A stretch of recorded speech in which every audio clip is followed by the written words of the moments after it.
This demonstration looks at a model of the initial phase of a liquid quenching process called film boiling, which happens when a vapor layer separates a hot solid from a cool liquid. In the graphics window, we see a cutaway view of the model. The outer cylinder represents an oil quenching bath, and the inner cylinder, or puck, is a piece of solid metal that is placed into this bath at a very high temperature and rapidly cooled. A surface plot of the volume fraction of vapor is shown in the oil bath domain, while a surface plot of the temperature is shown on the puck. White is the hottest, and black is the coldest. Let's animate these results in time. This video shows about 40 seconds of the cooling process, during which gas bubbles are quickly formed along the walls of the puck and then float up and out of the top surface. During the 40 seconds, the temperature in the outer areas of the puck here drops from over 1050 degrees C to under 950 degrees C, while the interior of the puck is still relatively hot. Quenching into liquid media is an extremely complex process involving a variety of physics operating on vastly different scales. The near-wall boiling processes that strongly influence heat transfer from the part to the quenching medium operate on a scale that is many orders of magnitude smaller than the component size. To accommodate these different scales, the complex 3D physics near the wall are modeled using equations that are solved only on the walls of the component.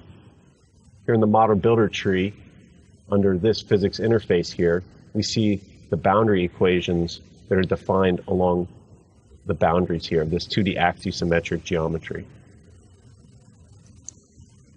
This is a multi-physics analysis solving for multiple variables, including the temperature field histories of the puck and liquid, as well as fluid flow variables for a two-phase turbulent bubbly flow. In addition, the boiling layer, which I just described here, is modeled using a custom proprietary set of boundary equations.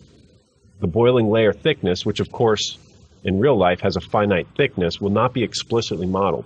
Instead, the boundary PDEs approximate the mass, momentum, and energy transfer in the boiling layer.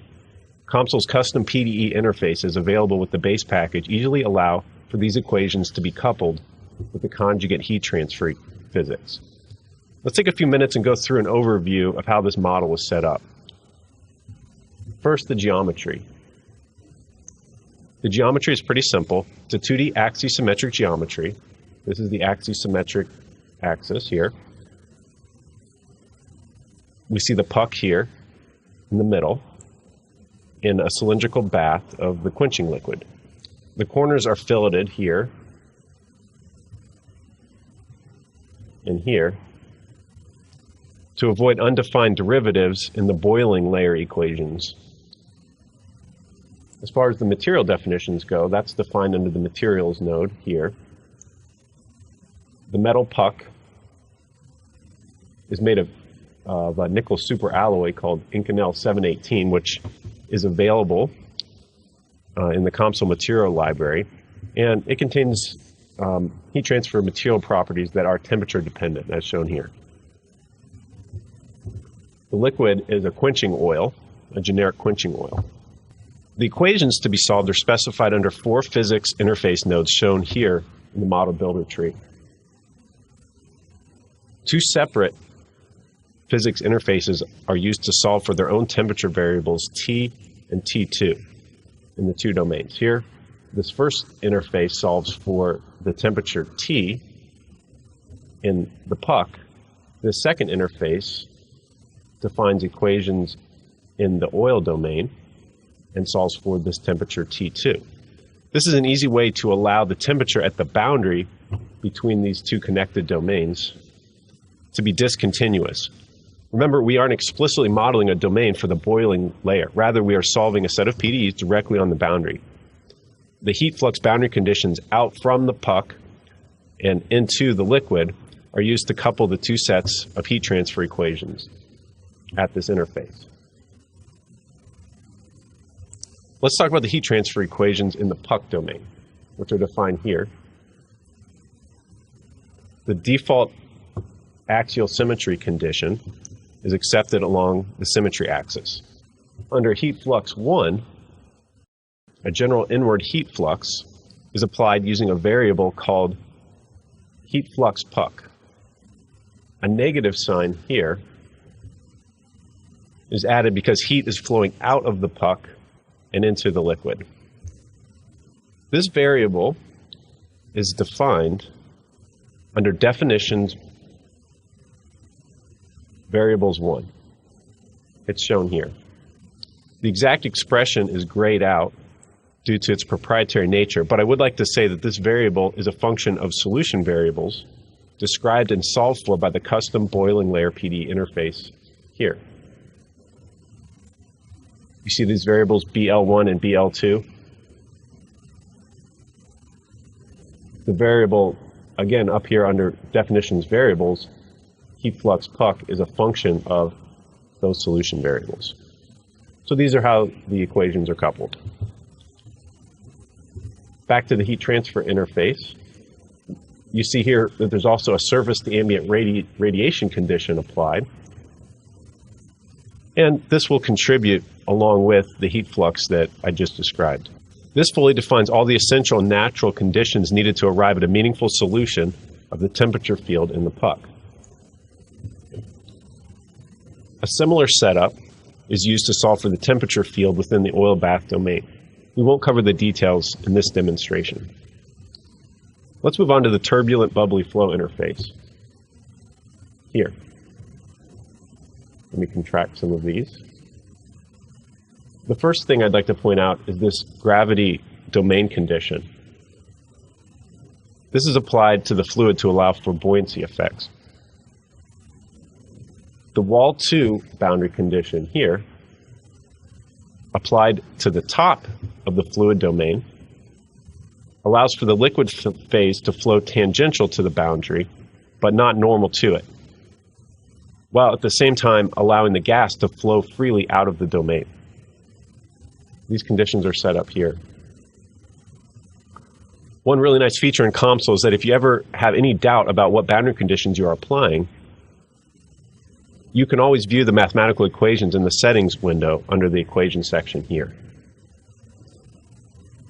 Whenever the Navier-Stokes fluid flow equations are solved, it's required for uniqueness that the pressure be specified somewhere in the domain.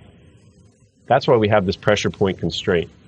As you can see here, it's defined in this upper right corner of the oil domain. And it specifies a 0 pascals pressure at the upper right corner. Probably the most interesting boundary condition in this interface is this wall 3 condition. It's applied to the boundary where the liquid touches the puck. Notice a gas mass flux is applied here using this variable gas flux. Similar to the custom heat fluxes applied earlier, this variable is also defined under definitions variables 1 and is a function of the boiling layers variables solved for by the custom PDE boiling layer interface, defined here. So that's a brief overview of the physics setup. Let's move on to meshing. Under mesh 1, we can see that a custom mesh has been set up. A custom meshing sequence has been set up. That includes a boundary layer mesh in the fluid domain at the boundaries where the puck touches the fluid. This is an efficient way of resolving the strong gradients in the solution variables in this area. Now that I've shown the setup for our geometry, physics, and mesh, the next step would be to solve. Solving in Comsol is done using this study node. As you can see, the time-dependent form of the equations is what we're solving. And we're going to be solving for a period of about 40 seconds, running from an initial time of 43 up to 83. All variables are solved for simultaneously using a segregated solution approach. I already have the solution stored, so I won't need to resolve here. But in order to compute the solution, if you're going to do that, you just right-click on Study 1 and select Compute. The time-dependent solver completes in about 30 minutes, on my machine, which is an average current market workstation. We already saw an animation of some of the solution variables on a section view of a revolved 3D geometry. But let's take a closer look at what's happening during this quenching. Under results, I'm going to click on this 2D plot, volume fraction of vapor, resize my graphics window. So this is the 2D axisymmetric plot. And as you can see, that we're plotting the volume fraction of the gas phase coming off of the puck. And you can see an area where the gas phase is highest here. We're plotting this at an instance of 2 seconds into the simulation. And notice that right away the boiling layer begins releasing a gaseous phase of the oil into the surrounding liquid with the highest concentration along this outside vertical surface of the puck. The bubbles quickly float to the surface due to the buoyancy effect. I have another plot set up here called thickness of film. And in the graphics window, you can see here's a vertical slice plot through the center of the cylindrical geometry.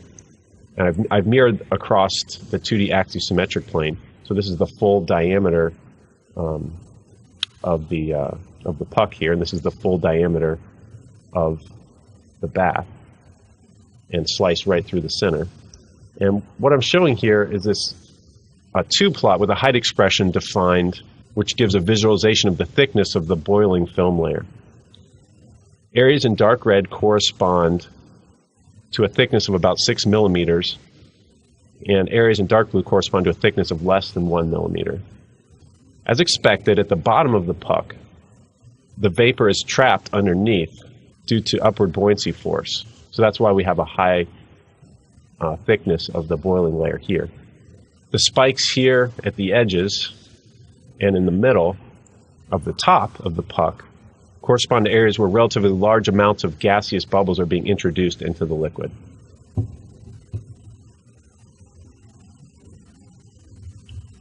Again, I'll show the initial plot that we showed